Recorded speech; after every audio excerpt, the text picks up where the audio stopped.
छठे अध्याय की चर्चा चल रही है, जहां पर भी भगवान श्री कृष्ण कह रहे हैं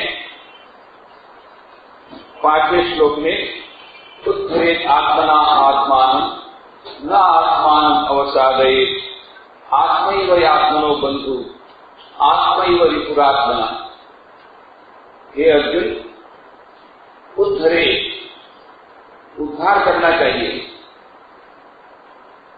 किसका? अपना। कैसे करना चाहिए? अपने द्वारा। अपने द्वारा अपना उद्धार हमको खुद को करना होगा। किसी के भरोसे बैठने से नहीं चलेगा। उद्धरे आत्मना आत्मानं न आत्मानं अवसादयेत्, और अपने आप को अधोगति में नहीं पहुंचाना चाहिए, अपने आप को अवसाद में नहीं लाना चाहिए, अपने आप को हताशा निराशा की गर्त में नहीं डालना चाहिए। क्यों? क्योंकि आत्मैव आत्मनो बंधु आत्मैव रिपुरात्मनः, यह जो आत्मा है वह हमारा सबसे बड़ा मित्र है और वही हमारा सबसे बड़ा शत्रु है। जैसा कि हमने कहा, यह आत्मा शब्द का मन होता है मन, जो शुद्ध नित्य शुद्ध बुद्ध चैतन्य तत्व जिसको हम आत्मा कहते हैं, शुद्ध आत्मा, इस आत्मा का यहां से संबंध नहीं है, परंतु वह जो मन है उस आत्मा के भीतर, आत्मा के परे। तो जैसा कहा कि वेदांत के अनुसार पंचकोश की बात है, अन्नमय कोश, प्राणमय कोश, मनोमय कोश, विज्ञानमय कोश, आनंदमय कोश, और फिर है वो परमात्मा भीतर में। तो यह जो यहां पर जो कहा गया, इसमें जो आत्मा शब्द आया है वह मानो अपने मन को निहित करके है कि हमारा मन यही हमारा सबसे बड़ा शत्रु है और यही मन हमारा सबसे बड़ा मित्र है। ये कैसे हो सकता है? हमारे जितने मित्र हैं ये मित्र हैं और हमारे शत्रु हैं वो शत्रु है। प्रत्येक के जीवन में मित्र और शत्रु होते हैं, तो जो मित्र है वो शत्रु नहीं हो सकता। और यहां तो क्या कहा गया? जो हमारा सबसे बड़ा मित्र वही हमारा सबसे बड़ा शत्रु। अद्भुत! यह कैसे हो सकता? तो यही कहा गया, अभी यह मन जो है अधिकांश लोगों के लिए हमारा सबसे बड़ा शत्रु है। एक विद्यार्थी है, उसका सबसे बड़ा शत्रु कौन है? उससे सबसे बड़ा शत्रु है उसका मन। जहां पढ़ने बैठा तो उसके मन ने कहा, थोड़ा सा यार वीडियो गेम खेल ले, अरे यार थोड़ा सा टीवी देख ले, थोड़ा सा चलो यार क्रिकेट मैच देख लो। परीक्षा है 2 दिन बाद, उसने कहा यार मेरे को परीक्षा है, छोड़ यार कल पढ़ लेना, बस हो गया। वही हमारा मन सबसे बड़ा शत्रु है। क्यों? आज वह मन हमारे नियंत्रण में नहीं है, पर वह जब नियंत्रण में आएगा तब हमारा सबसे बड़ा मित्र बन जाएगा। तो यही कहा, उद्धरेत आत्मना आत्मान, अपना उद्धार स्वयं करना होगा। You are the creator of your own destiny, तुम से अपने भाग्य के निर्माता हो, कोई दूसरा तुम्हारा उद्धार नहीं कर सकता। ये एक पाठ सीखने में हमें सारी जिंदगी लग जाती है, अंत में हमको पछतावा होता है, अरे हमने किसी के भरोसे रहे। पराई आंख सदा निराश। हम सोचते हैं वो हमारा हेल्प करेगा, वो हमारा हेल्प करेगा, वो हमको मदद करेगा, वो हमारा उद्धार कर देगा, वो हमको उठा करके ले जाएगा, वो हमको वहां ले जाएगा। कुछ नहीं होता, अंत में सब निराशा निराशा निराशा, हताशा निराशा। गॉड, भगवान भी नहीं हेल्प करते, दूसरे की तो बात जाने दो, भगवान भी हेल्प नहीं करते। क्यों? God helps them who help themselves. भगवान भी उसी को मदद करते हैं जो अपने आप को मदद करना शुरू करता है, उसके बाद फिर वो मदद करते हैं। प्रारंभ में तो हमें उतना तो दिखाना पड़ेगा कि हम कुछ करना चाहते हैं, कुछ न कुछ पुरुषार्थ दिखाने के बाद ही, जैसा हमने विस्तृत इसकी चर्चा की कि पुरुषार्थ का जब पुल बनाया बंदरों ने, तब उस पुरुषार्थ के पुल पर खड़े होकर के भगवान श्री राम ने कृपा रूपी पुल बना दिया, जिसमें से सभी लोग चले गए। परंतु पहले पुरुषार्थ रूपी पुल बनेगा, उस पर खड़े होकर के तो कृपा रूपी पुल बनेगा। यह भगवान श्री राम ने कहा था उस समय, जाबुआन। तो यह पहले पुरुषार्थ, तुम स्वयं अपने भाग्य के निर्माता हो। स्वामी विवेकानंद बार बार कहा करते थे, you are the creator of your own destiny. तुम स्वयं अपने भाग्य के निर्माता हो, अपना उद्धार स्वयं करो, किसी के भरोसे मत रहो। किसी के भरोसे रहने से अंत में निराशा मिलेगी, और ईश्वर भी तो मदद नहीं करता। दो पक्षी वहां पर रेत का कण ले गए थे, और रेत का कण लेकर के उस समुद्र में डाल गए। तो इंद्र देवता को बड़ा आश्चर्य हुआ, ये क्या कर रहे हैं। जाकर के समुद्र की रेत निकालते हैं, एक कण, चोंच में कितना कण आएगा, एक कण आता है, वो एक कण लेकर के जाकर के समुद्र में डालते। सारे दिन यही काम कर रहे हैं, खाना पीना सब छोड़ करके यही काम। तब इंद्र देवता ने आकर के कहा कि तुम लोग क्या कर रहे हो। बोले देखो, हमने समुद्र के किनारे हमारे अंडे रखे थे, ये वरुण देवता ने आकर के हमारे अंडे चुरा लिए। वो बहुत बड़ा ये समुद्र का एक आया मोजा, ले गया, समुद्र की लहर आई उसको ले गया, तो समुद्र ले गया। बोले ये वरुण देवता, ये हमारे दुश्मन है, इन्होंने हमारे अंडे को चुरा लिया है। अब इस वरुण देवता को हम पाठ सिखाना चाहते हैं कि जितनी रेत है सब उसमें डाल देंगे, वरुण देवता खत्म। इंद्र देवता बड़े प्रसन्न हुए, और फिर उन्होंने कृपा करके वरुण देवता को कहा, वरुण देवता ने वो अंडे वापस ले दिए। तो ये कृपा कब हुई। ऐसे रोते रहते मेरे हमारे अंडे चले गए, हमारे अंडे चले गए, तो वो रोते रहने से कुछ काम करने वाला नहीं था। परंतु हमको तो लगता है असंभव कार्य है, असंभव कार्य से संभव कैसे हुआ, वो तो हो गया, संभव हो गया। परंतु जो कृपा से, ईश्वर की कृपा से असंभव कार्य संभव हो जाते हैं। पर ईश्वर की कृपा कब होती है, जब भक्त पुरुषार्थ प्रारंभ करते हैं, उसके पहले ईश्वर की कृपा नहीं हो सकती। तो ईश्वर की कृपा अवश्य होगी, ईश्वर कृपा अवश्य करना चाहते हैं, पर जब पुरुषार्थ की पुल बनेगा, उस पर खड़े रह करके ईश्वर कृपा रूपी पुल बनाएंगे, जिससे सबका यह मानव उद्धार होगा। इससे कहते हैं उद्धरेत आत्मना आत्मानम न आत्मानम अवसादे। अपना उद्धार स्वयं करो और अपने आप को हताशा निराशा की गर्त में मत डालो, और यह मत सोचो उसने मुझे इस प्रकार से परेशान किया, इसने परेशान किया, इसने मुझ पर इतना अत्याचार किया, इसने मेरे पर इतना दुख दिया, इसने मुझे इतना कष्ट दिया। ये सब बातों, ये नेगेटिव बातें, इसको निकाल दो। हमारे जीवन में जो कुछ भी दुख हम अभी सहन कर रहे हैं, जो भी हमारे जीवन में विपत्ति आई है, जो भी संकट आया है, उस सब के लिए हम स्वयं जिम्मेदार हैं। न तो उसके लिए कोई व्यक्ति, न कोई दूसरा व्यक्ति, न कोई हमारा भाग्य, न इसके लिए ईश्वर। ये लोग कहते हमने ईश्वर के साथ तो बाइकआउट कर दिया। एक बहन जी से मुलाकात हुई राजकोट में, वो कहा कि भाई क्यों मंदिर मानव बंद कर दिया। अरे उससे तो हमने बाइकआउट कर दिया। अच्छा, बोले क्यों। हमने कहा था हमारे हस्बैंड का ट्रांसफर करा दो, 3 दिन तक प्रार्थना की, कुछ नहीं हुआ, तो फिर उससे फायदा क्या है, वो भगवान से अपने संबंध रखते, हमने बाइकआउट कर दिया। बहुत अच्छा है भाई आपको। तो ये हम सोचते हैं कि जो कुछ भी हमारे जीवन में जितना दुख होता है, ये सब भगवान करते हैं। जितना दुख है, जो कुछ भी है, सब भगवान करते हैं।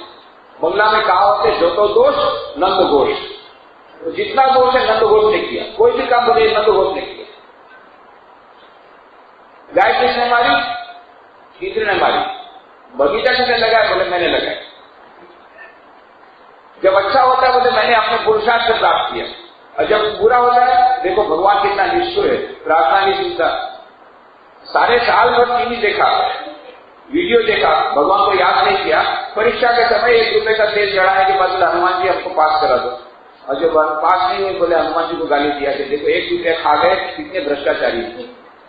हनुमान जी भी भ्रष्टाचारी, ₹1 खा गया हमारा, फिर भी पास नहीं किया हमको, हमने रिश्वत दे दिया और काम तो किया नहीं। पर सारा साल भर जो तुमने भ्रष्टाचार किया, वीडियो देखा, टीवी देखा, पढ़ाई करने के बदले क्लास को बंक किया, ये सब भ्रष्टाचार कहाँ है?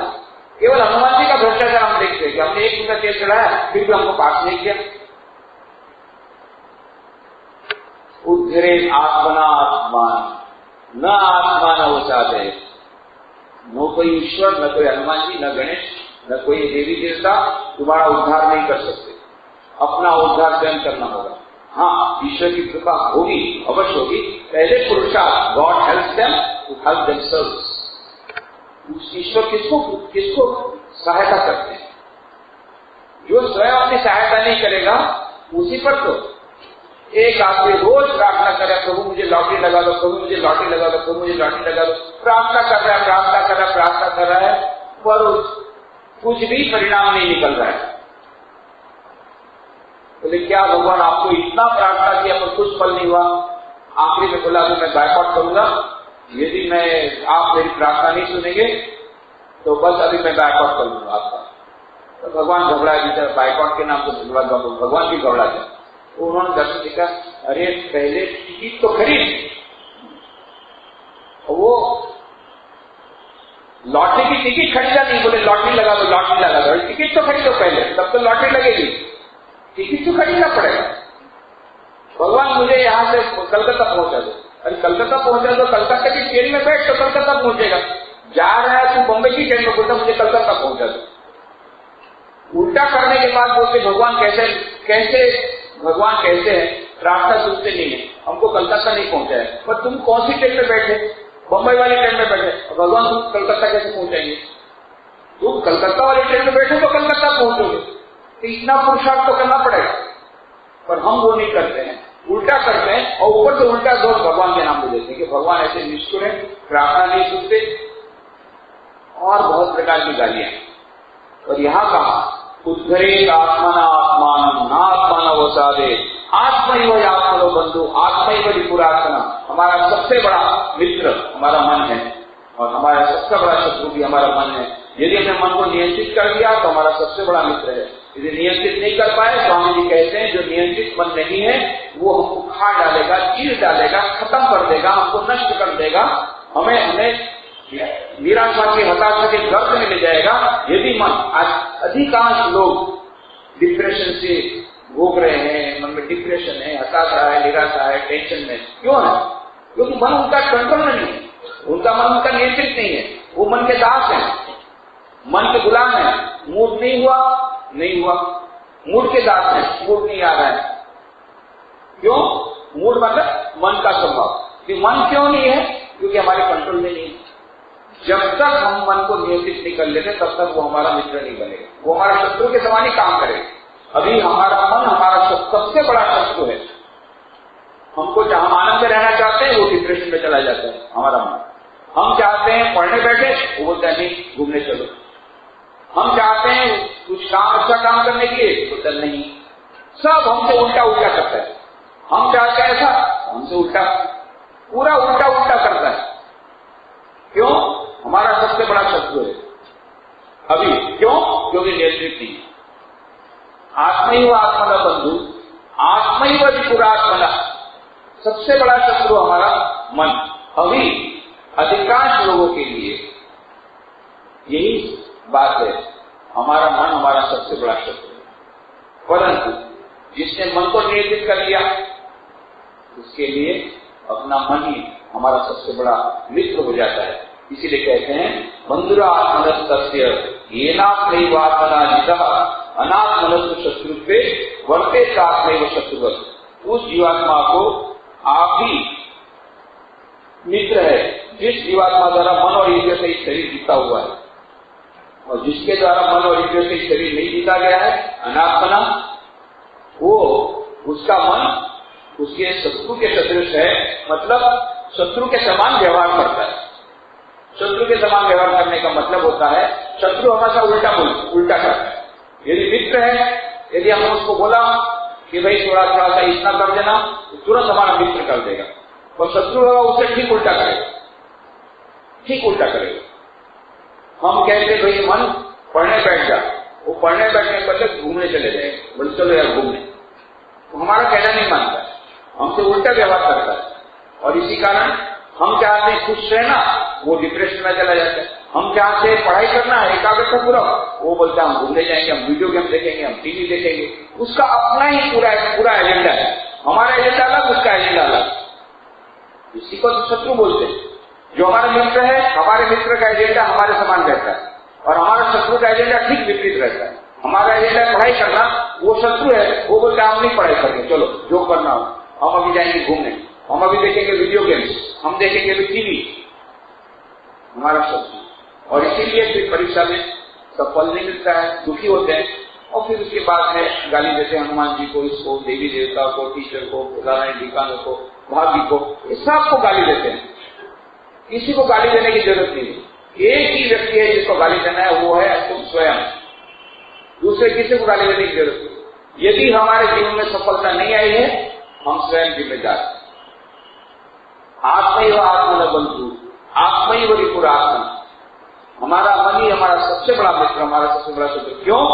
जो मन जीत लिया गया है, जो मन हमारे कंट्रोल में है, वो हमारा सबसे बड़ा मित्र है। जो हमारे कंट्रोल में नहीं आया अभी तक, वो हमारा सबसे बड़ा शत्रु। और इसीलिए स्वामी भगवान बुद्ध कहते हैं, 1 लाख लोगों के साथ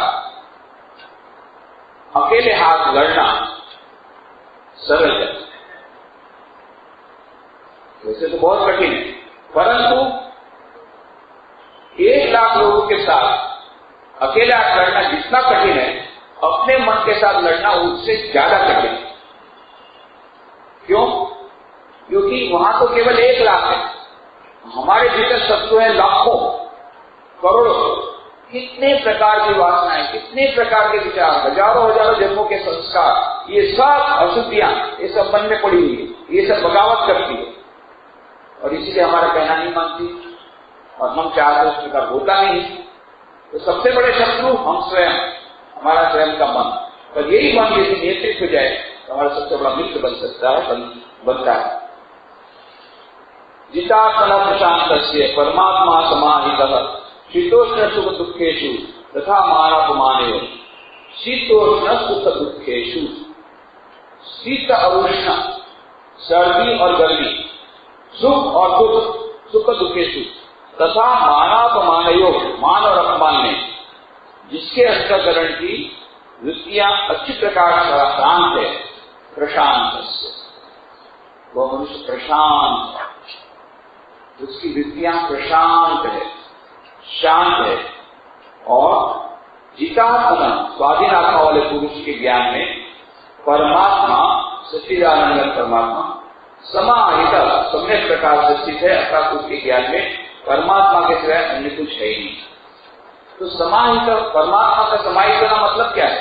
परमात्मा तो हमेशा समाहित है, पर हमारे लिए अभी परमात्मा समाहित नहीं है। यह जो परमात्मा हमारे भीतर है, उसका दर्शन हमें होता नहीं। क्यों नहीं होता? क्योंकि यह जो लहरें हैं, जल की लहरें, वो इतनी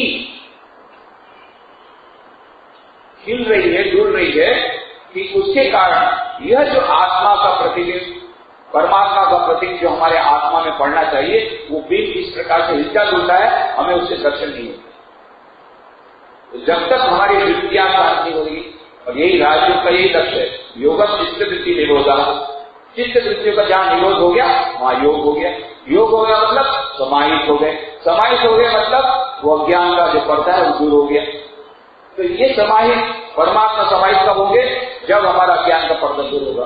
परमात्मा समाहित कब होंगे? हमारे लिए परमात्मा समाहित कब होंगे? परमात्मा तो समाहित है, पर हमारे लिए भी समाहित नहीं है। क्यों? अभी जो चित्त की वृत्तियां हैं वो बहुत चंचल है। ये चंचल चित्त वृत्तियां जब शांत हो जाएगी, प्रशांत हो जाएगी, और उस प्रकार से ये चित्त वृत्तियां शांत जब हो जाएगी, जैसे हम एक सरोवर में गए, सरोवर में बहुत प्रकार की जल की लहरें चल रही हैं, तो जब तक ये लहरें चलती है तब तक हमको अपना प्रतिबिंब ठीक से दिखता नहीं।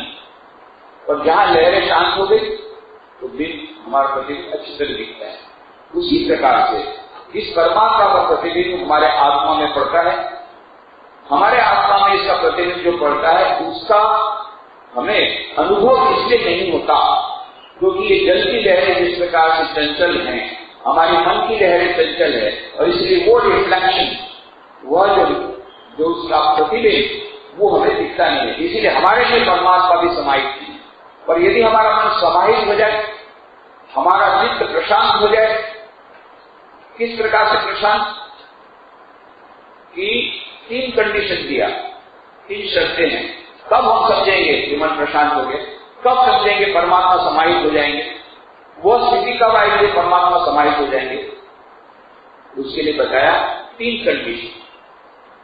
शीतोष्ण सुख दुखेशु, शीत और उष्ण में जिसमें समान बुद्धि हो जाएगी, और सुख और दुख में भी समान बुद्धि हो जाएगी, और माना तो मानयो, मान और अपमान ये दोनों में समान बुद्धि हो जाएगी। तो हम लोग के लिए बोलते समान बुद्धि होना, शीतोष्ण सुख दुखेशु सबसे एक ही बात बताया नहीं। शीत और उष्ण ये हमारे शरीर के साथ है, इसका संबंध। शीत कहाँ लगता है, वो ठंड लग रही है शरीर में, बहुत गर्म लग रहा है, कहाँ लगता है, शरीर में। तो शरीर में जो शीत और उष्ण रहता है उसकी असर उसके मन पर नहीं होती। ऐसे कई लोग हैं जिनको शीत और उष्ण का असर नहीं होता, पर किसी ने कोई कड़ा शब्द कह दिया, अरे 10 दिन तक नींद नहीं आती, 10 दिन तक, मान अपमान, किसने अपमान कर दिया तो एकदम मन चंचल हो जाता है, प्रशांत नहीं रहता। तो यह क्या है, हमारे चोट कहां पड़ती है, जब मान और अपमान जब होता है, जब कोई हमारी सम्मान करता है, कोई प्रशंसा करता है, बहुत आनंद होता है। जब कोई हमें हमारी निंदा करता है, दुख होता है। तो चोट कहां पड़ती है, कोई हमारी निंदा करता है, चोट कहां पड़ती है, चोट पड़ती है हमारे अहंकार। जिसको अहंकार नहीं है, जिसका अहंकार नहीं है, उसको कभी चोट नहीं पड़ती, उसको कुछ भी बोल दिया तुमने। पर जिसका अहंकार बहुत बड़ा है, तिलमिला जाता है अहंकार, तो यह अहंकार पर चोट पड़ती है।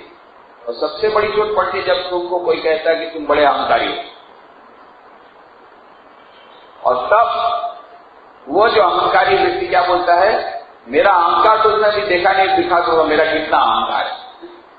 वो खुद ही बोलता है कि मेरा अहंकार कितना है बाद में तुमको पता पड़ेगा, सब दिखा दूंगा, खुद ही बोलता है, यही उसका अहंकार। तो ये चोट कहां पड़ी, अहंकार पर। और जब शीत और उष्ण की चोट कहां पड़ी, शरीर पर।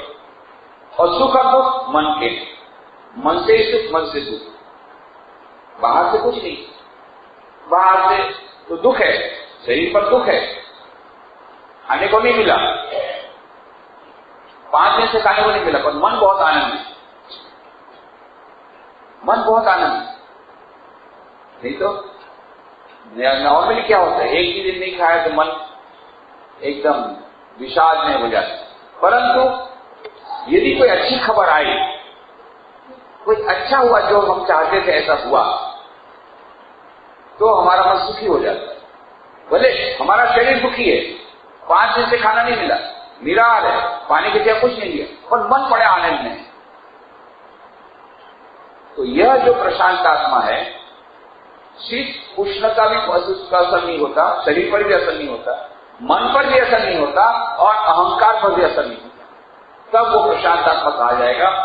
वो जब ऐसा बनेगा तब उसका जो कहा जाएगा, उसका मन उसका सबसे बड़ा मित्र है। और तब उस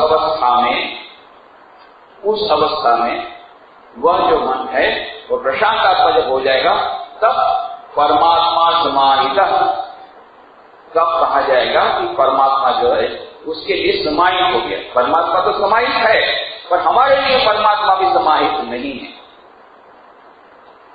मतलब हमारा जो मन समाहित नहीं है, इसलिए हमको लगता है कि परमात्मा समाहित है। चंचल लहरें हैं, इसके कारण लगता है कि प्रतिबिंब भी हिलजुल रहा है, प्रतिबिंब हिलजुल नहीं रहा है। हमको लगता है प्रतिबिंब हिलजुल, नहीं, प्रतिबिंब हिलजुल नहीं रहा है, बिंब हिलजुल नहीं रहा है। परमात्मा तो चुपचाप है, परमात्मा है बिंब और आत्मा है प्रतिबिंब। तो ये बिंब है वो हिल नहीं रहा है, पर जल की लहरें हिल रही है, उसके कारण लगता है कि बिंब हिल रहा है। उसी प्रकार से ये जो परमात्मा अभी हमको लगता है समाहित नहीं, परंतु जब मन की लहरें शांत हो जाती है, प्रशांत हो जाती है, तब यही परमात्मा हमारे समाहित, यही जीवन का उद्देश्य। परमात्मा तो है ही, परंतु आज हमको उसकी अनुभूति हमको नहीं होती है और इसीलिए हमारा जीवन दुखी है, हमारे मन में दुख है, मान अपमान हमारे मन में बहुत आ जाता है। कोई कड़ी बात कहेगा तो हमको बहुत बुरा लगता है। क्यों? क्योंकि हमारा मन समाहित नहीं। जब मन समाहित होगा, उसकी शर्त यही है, मन समाहित किसको बोलेंगे? कि जब मान अपमान का असर नहीं होगा, दुख और सुख का असर नहीं होगा, शीत और उष्ण का असर नहीं होगा हमारे पर, तब हम कह सकेंगे हाँ प्रशांतस्य, हमारा मन प्रशांत हुआ। ऐसा मन जिसका प्रशांत है, उसके लिए ये परमात्मा समाहित हो गए। कहने का मतलब जब मन समाहित हो गया, उस समाहित मन से फिर वो जो परमात्मा जो हमको दिखता था, जिसका दिखता है, वो फिर नहीं। जब वृत्तियां शांत हो गई, जल की लहरें शांत हो गई, तब वो प्रतिबिंब का जो प्रतिबिंब है वो स्थिर रहता है। और यही समत्व की स्थिति है, यही वो प्रशांतात्मक स्थिति है। उस स्थिति में परमात्मा समाहित हो जाता है। जहां परमात्मा समाहित हो गया हमारे लिए, तो फिर वही वो योग की स्थिति है। युक्त इत्युच्यते योगी। और इसीलिए कहा कि जितात्मानां प्रशांतस्य परमात्मा समाहितः शीतोष्ण सुख दुखेषु तथा मानापमानेषु। शीतोष्ण सुख दुखेषु सर्दी गर्मी और सुख दुख आदि में, तथा मानापमाने मान और अपमान में। प्रशांत से जिसके अंदर की वृत्तियां इस प्रकार शांत है अर्थात विकार रहित है। जितात्मना स्वाधीन आत्मा वाले पुरुष के ज्ञान में परमात्मा सच्चिदानंद परमात्मा समाहितः सम्यक प्रकार से स्थित है, अर्थात उसके ज्ञान में परमात्मा के सिवा अन्य कुछ है ही नहीं। यह सम्यक प्रकार से हो जाता है। और यह जो स्थिति आती है, तब हम कह सकते हैं, इसी स्थिति जब आ गई, तब हम कह सकते हैं कि हमारा जो मन है, हमारा सबसे बड़ा मित्र बन गया। उद्धरेत आत्मना आत्मान न आत्मान अवसादे आत्मा एवं आत्मनो बंधु विपुर आत्मा ही बड़ी पुरात्मना। तो यह जो मन है वो कब बंधु बनेगा? बंधुरात्मनस्तस्य येनात्मैव आत्मना जितः अनात्मनस्तु शत्रुत्वे वर्तेत आत्मैव शत्रुवत्। तो जो आत्मा है, जब जीवात्मा जो है वो अपने आप ही उसका मित्र कब बनेगा? जिस जीवात्मा द्वारा मन और इंद्रियों से शरीर जुटा हुआ है, उसी के लिए हम कह सकेंगे कि वह जो है आत्मा के द्वारा जीता गया। और अनात्मना, और जिसके द्वारा मन और इंद्रियों से शरीर नहीं जीता गया है, वैसा उसको कहा जाएगा शत्रु। उसके साथ वह जो आत्मा है वो शत्रु के समान व्यवहार करता है। क्यों शत्रु के साथ शत्रु के समान व्यवहार करता है? क्योंकि समाहित नहीं है। तो उद्धरेत आत्मना आत्मानम आत्मानम अवसादे आत्मैव आत्मनो बंधु आत्मैव पुरात्मना। उसका कनेक्शन कहां से? हमें स्वयं अपना उद्धार करना पड़ेगा। सबसे पहली बात, कोई हमारा उद्धार नहीं कर सकता, ये हमें मानना पड़ेगा। पहले तो समझ लेना पड़ेगा, दुनिया में कोई ताकत हमें दुखी नहीं कर सकती यदि हम अपने आप को दुखी न करें। बाहर की परिस्थितियों के हम दास नहीं है। बाहर की परिस्थितियों पर हमारा भले नियंत्रण न हो, पर हमारी मनस्थिति पर हमारा नियंत्रण है। और बाहर की परिस्थिति हमें कुछ नहीं कर सकती। यदि हमारी मनस्थिति पर हमारा नियंत्रण है, तो बाहर की परिस्थिति हमें कुछ नहीं कर सकती। हमारी मनस्थिति हमारे हाथ में है। तो यह जो मन है, यह हमारा सबसे बड़ा शत्रु, हमारा सबसे बड़ा मित्र है। यह जान करके हमें उस मन को समाहित करना पड़ेगा, प्रशांत बनाना पड़ेगा, ताकि फिर शीत उष्ण सुख दुख मानव अपमान किसी का हम पर कोई प्रकार से अधिकार नहीं होगा, कोई इस प्रकार से हम पर उसकी असर नहीं होगी। और तब हम कह सकेंगे कि हाँ उद्धरेत आत्मनात्, तब हम अपना उद्धार स्वयं कर लेंगे। क्यों? हमारा मन हमारे कंट्रोल में, और इसीलिए हमारा मन क्या है, हमारा सबसे बड़ा मित्र बन गया। जब हमारा सबसे बड़ा मित्र बन गया तो बस उस मित्र के साथ बैठ करके, अपने मित्र के साथ बैठ करके उस समाहित की स्थिति हम प्राप्त कर लेंगे, परमात्मा समाहित की स्थिति प्राप्त कर लेंगे। और जब ऐसी स्थिति प्राप्त कर लेंगे तो मान और अपमान का कोई असर हम पर नहीं पड़ेगा, शीत और उष्ण का कोई असर हम पर नहीं पड़ेगा, और सुख और दुख का कोई असर नहीं पड़ेगा। वो स्थिति में पहुंचना यही हमारा जीवन का लक्ष्य है। ऐसा जब हो जाएगा तब हमारा जब मन है हमारा मित्र बन जाएगा। सूर्य मित्र, तो यह जो मित्र है कि जितात्मन शांत से परमात्मा समाहित शीतोष्ण सुख दुख मानयो बंधुरात्मनस्य येनात्मैवात्मनः शत्रुते वर्तेतात्मयो शत्रुवत्। और ऐसा जब होगा तब यह मन हमारा सबसे बड़ा मित्र बन जाएगा। उद्धरेत आत्मनात्मान ना आत्मान मोक्षादे। इस प्रकार से हमें अपना उद्धार करना होगा, अपने मन पर नियंत्रण करके हम अपने आप के मालिक जब बन जाएंगे। अभी हमें हमारा जन्म सिद्ध अधिकार जो है हम भूल गए हैं। स्वाधीनता हमारा जन्म सिद्ध अधिकार है, पर अभी पराधीन है। हमारे मन ने कहा नहीं, हम तुमको फ्रीडम नहीं देंगे, तुम हमारे कंट्रोल में, और हम उसको मान लेते। पर जब हमें यह लगेगा कि नहीं, हमें स्वाधीनता चाहिए, स्वाधीनता हमारा जन्म सिद्ध अधिकार है, हम अपने मन को नियंत्रित करेंगे, मन के नियंत्रण हम नहीं रहेंगे, बगावत करेंगे, नहीं देगा वो पावर, वो नहीं आएगा कंट्रोल में। उसके बाद हमें बहुत प्रयत्न करना पड़ेगा। ये छठा अध्याय इसी की कहानी है, कैसे युद्ध करना है। बाहर का युद्ध नहीं, बाहर का युद्ध तो सरल है, 1,00,000 लोगों से अकेले हाथ लड़ना सरल है, बनिस्पत अपने आप से लड़ना। ये जो भगवत गीता का संदेश है, अपने आप से कैसे लड़ना, अपने आप से लड़ने का, युद्ध का हमें कौशल बताता है।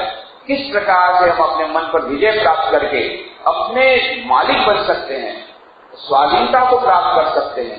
वो स्वाधीनता जब प्राप्त होगी, हम अपने आप का उद्धार स्वयं कर लेंगे। और इस प्रकार हम अपने आप का उद्धार जब कर लेंगे, तब हमारे पर ये सब बाहर के जो फैक्टर्स है, बाहर की परिस्थितियां हैं, वो हम पर कोई काबू नहीं कर पाएगी। इसीलिए कहा उद्धरेत आत्मना आत्मान न आत्मन अवसादे। अपने आप को कभी अवसाद में मत लाओ, हताश मत हो, निराशा मत कभी लाओ। क्यों? अनंत शक्ति है तुम्हारे भीतर। स्वामी जी ने हमको याद दिलाया, वेदांत का वो संदेश, भीतर में परमात्मा है, उस परमात्मा में अनंत शक्ति है। उस अनंत शक्ति के द्वारा कुछ भी कार्य असंभव नहीं है। तो क्यों निराश होते हो, क्यों हताश होते हो, क्यों किसी के भरोसे बैठते हो? सब कुछ हमारे हाथ में। यदि किसी दूसरे के द्वारा हमारे भाग्य का निर्माण हुआ होगा तो हमारे द्वारा तो हमारे लिए कोई आशा नहीं। पर यदि हमारे स्वयं के द्वारा हमारी जो वर्तमान परिस्थिति है, वर्तमान हमारा भाग्य है, उसका निर्धारण हमारे स्वयं के पुरुषार्थ द्वारा हुआ है भूतकाल में, वही बात सिद्ध करता है भविष्य का जो प्रारंभ होगा वो हमारे वर्तमान के पुरुषार्थ द्वारा निर्मित होगा। इसलिए कहते हैं स्वामी विवेकानंद, भाग्य को जानने का प्रयत्न मत करो, भाग्य को बदलने का प्रयत्न करो। हो गया तो हो गया, बीती का है विचार दे, आगे निकले। अब एकदम शक्तिवान बन करके अनंत शक्ति भीतर में है, उसको जगाओ। यह मानव श्री कृष्ण भगवान का मुख्य संदेश है, सेल्फ कॉन्फिडेंस का, आत्मविश्वास, दूसरों पर विश्वास नहीं, अपने आप पर विश्वास। और यही बात स्वामी विवेकानंद ने बार बार कही। हमारे रामकृष्ण मिशन के बहुत बड़े वरिष्ठ सन्यासी, बाद में बहुत बड़े सुप्रसिद्ध वक्ता भी बने, बहुत बड़े ऑर्गेनाइजर भी थे। तो वो कहा करते थे कि कैसे वो ये रामकृष्ण मिशन में आए। तो उन्होंने कहा, उनके हाथ में स्वामी विवेकानंद की एक छोटी सी किताब आई, और इस किताब में उन्होंने एक वाक्य पढ़ा, बस उसी से हमारा उनका जीवन का परिवर्तन हो गया। जीवन का परिवर्तन हो गया। वो एक ही वाक्य उनको इतना फील किया कि बाद में और स्वामी विवेकानंद की बहुत किताबें पढ़ी, किताब पढ़ते गए, उसके बाद में फिर उन्होंने रामकृष्ण से ज्वाइन किया, बड़े गोल्ड मेडलिस्ट एमएससी में IAS क्या परीक्षा दिए थे, सब छोड़ छाड़ करके सन्यासी बने। तो ये सब हुआ कैसे? एक वाक्य उन्होंने स्वामी विवेकानंद का पढ़ा के साथ, जिसमें स्वामी जी ने कहा था कि फेथ फेथ फेथ, श्रद्धा, आत्मविश्वास, आत्मविश्वास रखो, आत्मविश्वास रखो। और उन्होंने कहा कि the old religion says he is in a faith who does not believe in God। पुराना धर्म तो यही कहता है क्या कि नास्तिक कौन है? जिसको ईश्वर में श्रद्धा नहीं। और स्वामी जी कहा but the new religion says he is in a faith who does not believe in himself। पर नया धर्म क्या कहता है? नास्तिक कौन है? जिसको अपने आप पर विश्वास है। और फिर उसके बाद बहुत अच्छा सेंटेंस कहते हैं, दूसरा वाक्य, if your faith in 330 millions of gods and goddesses of our country, and if you also faith in other gods and goddesses that you have recently imported from other countries, but if you have not got faith in yourself, you are atheist। कहते हैं कि हमारे देश के 33 करोड़ देवी देवता है, तब बोलते हैं कैसे? अब ये 33 करोड़ का कहां से एक्सप्रेशन है पता नहीं। किसी ने रिसर्च करके बताया कि उस समय का जो जनसंख्या था सारे वर्ल्ड का वो 33 करोड़ था, और हमारे शास्त्र का प्रत्येक मनुष्य में ईश्वर है, तो 33 करोड़ देवी देवता। 33 करोड़ में से जितने पुरुष हैं उनके देवता, जितनी स्त्रियां वो देवियां, तो 33 करोड़ देवी देवता होगा। अब ये वो फर्टाइल की उपज है, जो कुछ भी होगा, पर ये हमारे यहाँ निबंधन है कि हमारे देश में 33 करोड़ देवी देवता। तो स्वामी विवेकानंद ने कहा हमारे देश के 33 करोड़ देवी देवताओं पर उनको श्रद्धा हो, और फिर विदेश के जो और देवी देवता हैं उन पर भी श्रद्धा हो, पर अपने आप पर भी श्रद्धा नहीं है तो तुम नास्तिक। पहले अपने आप पर श्रद्धा रखो, have confidence in yourself first. पहले अपने आप पर श्रद्धा रखो, नहीं मैं कर सकता हूं, अवश्य कर सकता हूं। वाई कांट आई, मेरे भीतर आत्मा की अनंत शक्ति है। यह वेदांत कहता है प्रत्येक मनुष्य के भीतर में आत्मा है, इस आत्मा में अनंत शक्ति है, इन्फिनिट पावर, अनलिमिटेड पावर। कैसा अनलिमिटेड पावर होने के बावजूद तुम कहते हो कि मेरे में शक्ति नहीं है, मैं कैसे करूंगा, मैं कैसे ये करूंगा? इसीलिए स्वामी विवेकानंद ने कहा कि मैसेज उपनिषद में से एक कोई संदेश जो आता है बॉम्ब के समान, if you find one word coming like a bomb from the Upanishads, it is the one word fearlessness। अभी be fearless, निर्भय बनो। क्यों? भीतर में अनंत शक्ति है, आत्मा के भीतर में अनंत शक्ति है। यह जो message of self help, message of self confidence, self reliance, self confidence, आत्मविश्वास, आत्मनिर्भरता, अब तुम स्वयं अपने भाग्य के निर्माता हो, you are the creator your own destiny. यही स्वामी विवेकानंद ने संदेश दिया जो भगवान श्री कृष्ण ने अर्जुन को बताया था कि आत्मैव आत्मबंधु आत्मैव पुरार्जुन उद्धरेत आत्मनात्मान। अपने आप का उद्धार स्वयं करो, किसी के भरोसे मत बैठे रहो। न आत्मान अवसादे, अपने आप को अवसाद में मत लाओ, हताश मत हो, निराश मत हो। क्यों? भीतर में अगणित संभावना पड़ी हुई है, अगणित संभावना पड़ी हुई। कोई ऐसा भी है जो अंधा है और फिर भी आगे बढ़ जाता है, लंगड़ा है वह भी रेस में आगे बढ़ जाता है, ओलंपिक में आगे बढ़ जाता है, अनलंगड़ा रेस में आगे बढ़ जाता है। ये कैसे होता है? With power. क्यों? भीतर में अनंत शक्ति है। कितनी जगह आपने कितना प्रकार से आपने देखा होगा कि जो मेंटली रिटार्डेड है वो भी असंभव कार्य कर रहे हैं, जो फिजिकली हैंडीकैप्ड है वो असंभव कार्य कर रहे हैं। हेलन केलर ने क्या किया? देख भी नहीं सकती थी और बोल भी नहीं सकती थी, फिर भी क्या किया? किस प्रकार से कमाल कर दिया। ये कैसे हुआ? भीतर में अनंत शक्ति, उसे जागरूक कर दिया। तो इसलिए असंभव भी संभव हो जाता है। वह शक्ति बाहर से इंपोर्ट करने की जरूरत नहीं है भीतर में, परंतु वो भी सोई हुई है, उसको जगाना पड़ेगा। तो परमात्मा समाहित, परमात्मा है हमारे लिए समाज नहीं है, छुप करके बैठा हुआ है। क्यों छुप के बैठा हुआ है? अज्ञान का पट। इसलिए कबीर ने कहा, घूंघट का पट खोल रे तो दिया मिलेंगे, कटुक वचन मत बोल रे तो दिया मिलेंगे। तुझे प्रियजन के दर्शन अवश्य होंगे, पर घूंघट का पट खोलना पड़ेगा, ये अज्ञान का पर्दा खोलना पड़ेगा, तब पता पड़ेगा मोको कहां तू ढूंढे बंदे, मैं तो तेरे पास नहीं। खोजोगे तब मिलूंगा पल भर की तलाश में। यहीं बैठा हुआ है, नाभि कमल में है कस्तूरी, विषामृत फिरे बनकारे, बिन सदगुरु लगा ऐसे ही ढूंढे जैसे तेरे पशु बनकारे। यह कस्तूरी भी बहुत दौड़ते पकड़ के मर जाता है। बाद में पता क्यों दौड़ रहा है, कहीं कस्तूरी की सुगंध आ रही, बाद में पता कस्तूरी तो उसकी भीतर में ही कस्तूरी है, चारों ओर ढूंढ रहे हैं। भीतर में परमात्मा में अनंत शक्ति है। उद्धरे आत्मना आत्मान, अपना उद्धार स्वयं करो। तो क्या गुरु कृपा नहीं है, ईश्वर की कृपा नहीं है?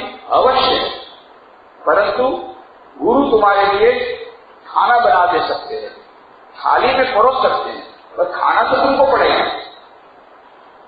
वो भी यदि बोलोगे गुरु जी ने मंत्र दे दिया, गुरु जी ने उपदेश दे दिया, कैसे जानकर बताया, गुरु जी मंत्र जब आगे कर दीजिए, हमको तो टाइम नहीं मिलता है। मंत्र जब तो पूरी करना पड़ेगा। इसलिए बताया था उदाहरण कि वो हमारे स्वामी जी गए अखंडानंद जी महाराज रामकृष्ण देव के 16 सन्यासी में एक हमारे रामकृष्ण मठ में से द्वितीय अध्यक्ष स्वामी अखंडानंद जी महाराज, तो वहां गए थे मुर्शिदाबाद में, वहां जो आश्रम है वहां पर वो स्वामी जी गए, जाकर के बोला महाराज मेरे सिर पर हाथ रख लीजिए ताकि मेरी मुक्ति हो जाए। तो महाराज ने कहा ठीक है हाथ तो रख दूंगा, पर तुम आज से खाना बंद करो। उसकी सारे तक पका के खाना बंद, बोले तुम्हारे बदले मैं ही खाया नहीं करूंगा। अरे खाना तो खुद को पड़ेगा, साधना तो खुद को करनी पड़ेगी। भगवान की कृपा होगी, ईश्वर की कृपा होगी, पुरुषार्थ के रूप में होगी, पुरुषार्थ करने की शक्ति आएगी, ये कृपा हो सकती है। भगवान की कृपा से मन की एकाग्रता आएगी, और मन की एकाग्रता आने से तुम पढ़ाई अच्छी करता करोगे। और तुम ये कहो कि भगवान तुम ही मेरे लिए पढ़ लो, तुम ही परीक्षा दे दो, और मैं यहां बैठ करके टीवी देखता रहूं, ये कृपा नहीं। तो इसीलिए कहा कि आत्मै व आत्मा का बंधु आत्मे वही पुरात्मा।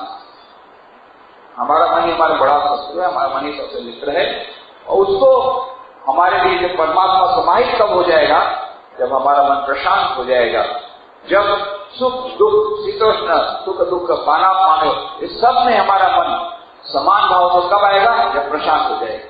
प्रशांत कब होगा, जब हमारा नियंत्रण उस पर होगा।